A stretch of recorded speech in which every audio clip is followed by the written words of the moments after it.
Hello, I'm Lamisila Pamela Ngubane, and this is the Entity Dynamics podcast. Entity Dynamics is a culture development consultancy where we believe that culture creates behavior and behavior creates reality. So, the title of this video is A Culture of Culture Development. And this is why I started Entity Dynamics as a culture development consultancy, which is a social enterprise whose mission is to help organizations implement interventions in societies, communities in need that will have a long-term and lasting presence in those communities. Okay, because I saw, with my father being in politics and just watching the society around me develop, in my life, many organizations come into communities in need with very good intentions, pure intentions, heartfelt desire to really do good and implement some sort of intervention. But when they leave, those interventions either fizzle out, or the infrastructure that was put in place to enable the intervention to succeed and continue after those organizations have left just falls into disrepair, right? And now this is what I came to understand. There's this saying, if life gives you lemons, make lemonade, right? However, one of the problems that we have is that the organizations that come to intervene in these communities, they see that life has dealt these communities lemons. So they say, we have sugar, we're going to help you make lemonade. Now, when they leave, they take their sugar with them. What is the sugar? It's the worldview that says, let's work with what we have to make the most of what we have so that we, as a society, can become the drivers of our own sustainable development, right? So the culture development that needs to happen with these communities is exactly what will enable them to have the sugar to turn the lemons that life has given them into lemonade. Okay, it's like the whole saying of teach a man to fish and he can feed himself for life, as opposed to give a man a fish and you feed him for a day, right? Why don't they know how to fish? This is the issue. Okay. So similarly, why don't they have their own sugar? I can assure you that if the community that was being intervened in had the worldview of the intervening organization, they wouldn't need that intervention. They would have done the thing for themselves, right? They wouldn't need you coming with your sugar to help them make lemonade out of the lemons that life gave them, because they would have had the sugar themselves. You know what I'm saying?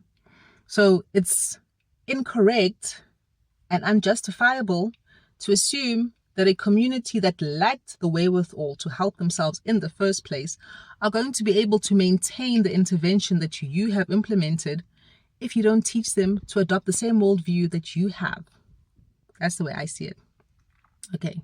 And I think the reason why a lot of these organizations are unable to help these communities become the drivers of their own sustainable development is because they have a worldview which has an inbuilt,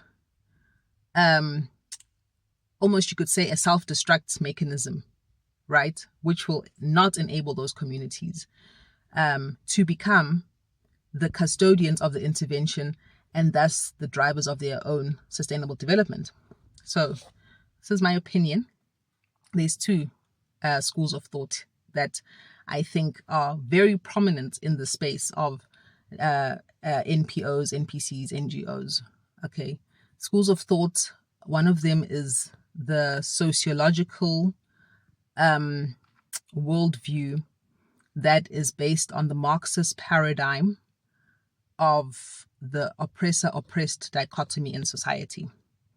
And then the other one is the religious perspective that says money is the root of all evil, or the love of money is the root of all evil. These two perspectives mean that the people in the Marxist paradigm who are seen as oppressed can never be empowered beyond their circumstances, otherwise they will by default become oppressors. Okay. So it's like saying fishermen are oppressors. Therefore, we're not going to teach you how to fish because you're going to become oppressors. So we are going to mediate between you and these fish. And we are going to muddy ourselves and dirty our hands by involving ourselves with being fishermen because we have a higher consciousness and we are not going to become susceptible to the oppressive nature of fishermen. But you will. So that's why we can't teach you how to fish. It's the same thing. It's like capitalists are oppressors, workers are oppressed. So stay a worker, don't become a capitalist because you're going to become an oppressor. And therefore you are going to make the world that is causing you to suffer oppression. You know, and then at the same time, the love of money is the root of all evil. Therefore, we're not going to help you actually become wealthy because then you're going to become evil. And that's going to go against what we're trying to do here in the name of this religion that is inspiring us to take up this task of intervening in your community to help you, right? But we will go to those capitalists, those ugly, disgusting people who love money so much, and ask them for their money so that they won't feel so guilty about having it or something. So they can give it to you so that you're not starving to death, right? These two worldviews are inherently incapable of helping communities become the drivers of their own sustainable development in the long term. Because they assume that once people move past the oppressed, poverty-stricken condition that they are in, they will automatically become the same people who create oppressive circumstances that create poverty. You know what I mean? It's like an idea that someone who's wealthy is inherently incapable of being a vehicle through whom heaven is brought down to earth. Okay, so I think, we have to really interrogate our motivations in helping people. Why are you doing this? Are you doing this so that you can fulfill a purpose for your own spiritual development through these people? Or is it about these people actually having a better life? Because it's the same thing that I said about organized religion earlier on. If these organized religions were actually fulfilling their purpose, the need for them would decrease generation by generation until they actually didn't need to exist, because the knowledge of how to connect to God would be inherent in everyone. They wouldn't need to be around anymore, right? And unfortunately, in the NPO space, there are some people who make a career out of other people's poverty and suffering. I'm not trying to be a hater. I really appreciate people who are out here helping people. But if your help only perpetuates need, then does it really help? Okay? So that's why I'm saying, we need to have a culture of culture development if we are serious about helping communities in need. We have to give them the facilities through which they are able to create the sugar that they need in order to turn the lemons that life gives them into lemonade. So education is obviously a key, but empowering education, not education that teaches you how to be a worker, but education that teaches you how to be economically productive based on what you have within yourself, your personality, your heart, your mind, your intellect, and the natural resources that you have around you. You as an individual, societies must become equipped to become the drivers of their own sustainable development without needing constant help from outside. And this goes beyond just societies. Look at African countries. How much foreign aid have we been needing ever since colonization ended? I mean, for goodness sake, okay? The Manchester Conference that began the anti-colonization movement happened in 1945. It's now 2025. 80 years later, and we still need aid from our former colonizers. Why? Because communism, Marxism, is the paradigm that was the foundation of the goals and aspirations articulated by the Manchester Conference.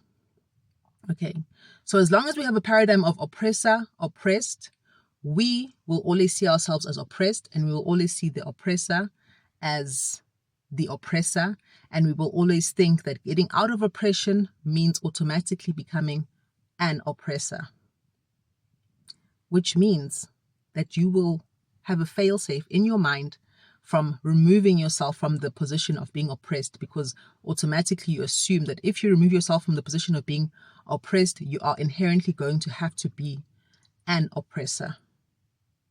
But there's another way to be. It doesn't mean that if you're oppressed, you're going to automatically become an oppressor. It's entirely possible that you could go from being oppressed and being poor to being someone who works to liberate other people from oppression and poverty, and does not seek to oppress people, does not seek to put people in poverty so you can control them, you know? So this dualistic thinking that I've spoken about before, this either-or worldview, is extremely problematic. It's extremely problematic, and it also undermines the inherent intelligence of humanity, and it also assumes that human beings are by nature evil, you know? So I think culture development is important, and alongside teaching a man how to fish is teaching him that he is inherently capable of making a good life for himself without being a problem and oppressor of other people. Thank you very much.